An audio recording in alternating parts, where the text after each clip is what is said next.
একদা এক গ্রাম ছিল, গ্রামটির নাম মহেশখালী। এই গ্রামে একটি বাড়ি আছে যা ভুতুড়ে।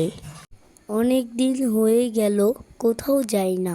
চল মহেশপুর গ্রামে চৌডাঙ্গাপুর যাই, সেখানে অনেক বাড়ি আছে, সেখানে 1 থেকে 2 রাত থাকবো আমরা। চল তাহলে যাই, একটু ঘুরেই আসি। ওই শোন, আমার এক বন্ধুও ঘুরতে যাবে। কোন বন্ধু রে? যেদিন আমরা ঘুরতে যাব সেদিন তোদের দেখা করাবো। আচ্ছা, আমরা কবে যাচ্ছি? এই তো আজ রবিবার, বুধবার আমরা ঘুরতে যাব। এই যে আমার বন্ধু, নাম রহিম, আমাদের ইউনিভার্সিটিতে দেখা। চল তাহলে রওনা হই।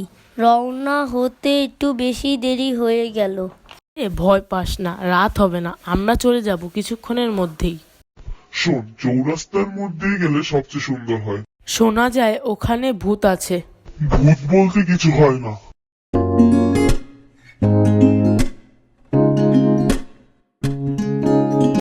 হ্যালো গাইস, তো কেমন আছো তোমরা? তো এই ভিডিওতে যদি 300 ভিউ এবং 10টি লাইক হয়ে যায় তাহলে আমরা এই ভিডিওর পার্ট 2 নিয়ে আসবো। তো আজকের মতো এ পর্যন্তই, টাটা।